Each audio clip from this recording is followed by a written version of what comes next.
Africa टूट रहा है। अफ्रीका का लगभग 1/3 हिस्सा अफ्रीका से अलग हो रहा है। वैसे ही जैसे आज से 10 करोड़ साल पहले भारत अफ्रीका से टूटकर आज के तिब्बत से टकराया था, अब वैसे ही अफ्रीका का ये टुकड़ा भारत से टकराने वाला है। और अगर ऐसा होने वाला है तो यहाँ की जमीन ऊंचे पर्वतों में परिवर्तित हो जाएगी। आसपास की जगहों पर लावा निकलने लगेगा और समय बीतने के साथ साथ ये जगह बर्फ से ढक जाएगी। लेकिन हमारी पृथ्वी के साथ ऐसा क्यों हो रहा है? क्या हम इसे रोक नहीं सकते? आखिर भविष्य में हमारी धरती के साथ क्या होने वाला है? आज से लगभग 4.5 करोड़ साल पहले हमारा पूरा ग्रह पानी से ढका हुआ था। पृथ्वी को बने हुए कुछ ही साल हुए थे, जिसकी वजह से पानी के कुछ ही फुट नीचे लावा उबल रहा था। समय के साथ साथ ये लावा ज्वालामुखी के रूप में बाहर निकलने लगा, जिसकी वजह से पानी के ऊपर छोटे छोटे आइलैंड के रूप में जमीन बनना शुरू हुई। और कुछ लाख साल बाद पूरी पृथ्वी पर कई लाख छोटे छोटे द्वीप निकल चुके थे और अब धीरे धीरे धरती की ऊपरी सतह ठंडी हो रही थी, जिसकी वजह से धरती में दरार होने लगी और इसी वजह से छोटे छोटे द्वीप एक जगह इकट्ठे होने लगे। ये घटना कई लाखों सालों तक हुई। ये द्वीप कई बार इकट्ठा होकर टूटते रहे और कई लाखों सालों बाद ये सारी जमीन एक जगह इकट्ठी हुई, जिसे आज हम पेंजिया महाद्वीप के नाम से जानते हैं। आज से लगभग 20 करोड़ साल पहले पेंजिया फिर से टूटना शुरू हो गया और उसी विशाल महाद्वीप में से भारत, अंटार्कटिका, ऑस्ट्रेलिया और अफ्रीका से टूटकर आज के तिब्बत की सतह से आ टकराया। टकराव इतना भयंकर था कि इसकी वजह से तिब्बत की जमीन सिकुड़ गई और जहां टकराव हुआ वहां विशाल हिमालय खड़ा हो गया। आज भी माउंट एवरेस्ट की ऊंचाई बढ़ रही है क्योंकि भारत की जमीन तिब्बत की ओर दबती जा रही है। आज आप जितने भी देश जानते हैं वो करोड़ों सालों पहले एक हुआ करते थे। धीरे धीरे वो अलग हो गए और आज भी हर साल धीरे धीरे अलग हो रहे हैं। और इसका सबसे बड़ा उदाहरण है अफ्रीका का ये हिस्सा, जो 2 हिस्सों में टूट रहा है।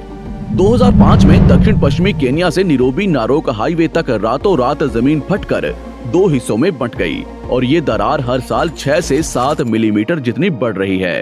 अफ्रीका के यहाँ से टूटने का कारण है ये जगह, ये त्रिकोण आकार से दिखने वाला फुद्दू। इस जगह पर 3 अलग अलग तरह की जमीन मिलती है, न्यूबियन, सोमाली और अरेबियन प्लेट। तीनों प्लेट्स के यहाँ जुड़ने की वजह से पूरा त्रिकोण हिस्सा अंदर से निकले लावा की वजह से बना हुआ है, जिसकी वजह से यहाँ हजारों सालों से ज्वालामुखी निकलना आम बात है। यहाँ रहने वाले लोग इस जगह को अपने रहने का ठिकाना मानते हैं, जिस जगह का खुद का ठिकाना नहीं है कि भविष्य में ये रहेगा कि नहीं, क्योंकि ज्वालामुखी से इस तरह का निर्माण होने और हजारों सालों से ज्वालामुखी निकलने की वजह से यहाँ की जमीन पतली और खोखली है। बार बार ज्वालामुखी निकलने की वजह से यहाँ भूकंप आना आम बात है और यही कारण है कि यहाँ की जमीन टूट रही है।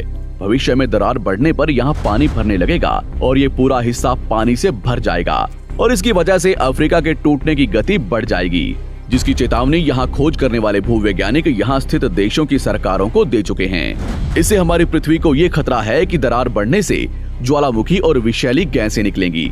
भूवैज्ञानिक रॉय लिवमोर के मुताबिक सोमाली प्लेट भविष्य में भारत के पश्चिमी हिस्से से टकराएगा और यहाँ मैं भारत का मतलब आज के इंडिया, पाकिस्तान और श्रीलंका से टकराने की बात कर रहा हूँ।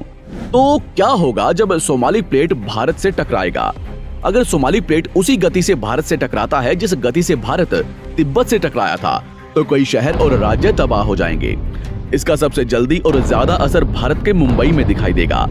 समुद्री किनारे साल दर साल उठने लगेंगे और भूकंप आम हो जाएंगे। समय के साथ साथ ज्वालामुखी फूटने लगेंगे। धीरे धीरे सोमाली प्लेट गोवा से केरला और श्रीलंका के संपर्क में भी आ चुकी होगी। ऊपरी साइड में द्वारका से सोमनाथ और पाकिस्तान के कराची तक सारे समुद्री किनारे पर्वत में परिवर्तित होने लगेंगे और यहाँ विशाल पर्वत खड़े हो जाएंगे, जिसकी वजह से यहाँ का मौसम ठंडा होने लगेगा और यहाँ भी कश्मीर की तरह बर्फ गिरने लगेगी। बर्फ पिघलने की वजह से आसपास कई सारी नदियां निकलने लगेंगी और आसपास के हिस्से घने जंगलों में परिवर्तित होने लगेंगे। टकराव की वजह से साउथ इंडिया टेढ़ा हो जाएगा। उस वक्त तक आज के नेपाल और भूटान का बहुत बड़ा हिस्सा हिमालय में जा चुका होगा। इस वक्त तक सिर्फ भारत ही नहीं, पूरी दुनिया बदल चुकी होगी। पृथ्वी की सारी जमीन एक जगह इकट्ठा हो चुकी होगी और इसकी वजह से आज के ज्यादातर देशों का वातावरण बदल चुका होगा। आज का पूरा एशिया और ज्यादा उत्तर की तरफ जा चुका होगा। जिसकी वजह से आज के घने जंगल रेगिस्तान में परिवर्तित हो चुके होंगे और आज के रेगिस्तान घने जंगलों में। तो इस वीडियो को देखकर दुबई और सऊदी अरब में रहने वाले लोग नाचना शुरू ना करें, क्योंकि अगर पृथ्वी का भविष्य में ऐसा होता भी है तो अफ्रीका के भारत से टकराने और पूरी पृथ्वी की जमीन एक जगह इकट्ठा होने में बहुत साल लगेंगे। इतने की तब तक आपके बाद आने वाली हजारों पीढ़ियां बीत चुकी होंगी। हो सकता है कि हम तब तक एक बहुत विकसित प्रजाति बन चुके हों और हम पृथ्वी के अलावा दूसरे ग्रहों पर भी रहने लगे हों। अफ्रीका के टूटने और भारत से टकराने की थ्योरी रॉय लिवमोर ने 1990 में दी थी, जिसके बाद कई दूसरे भूवैज्ञानिकों ने दूसरी थ्योरी भी बनाई है, जिसके मुताबिक सोमाली प्लेट भारत से नहीं टकराएगी। लेकिन ज्यादातर भूवैज्ञानिकों का मानना है कि धरती की ऊपरी जमीन फिर से एक दूसरे से जुड़ेगी और आज से करोड़ों सालों बाद हमारी पृथ्वी इन चारों में एक जैसी दिखेगी। लेकिन क्या हम इंसान इसे देखने के लिए जिंदा रहेंगे, या क्या भविष्य की धरती पर जीवन पनप या विकसित हो पाएगा?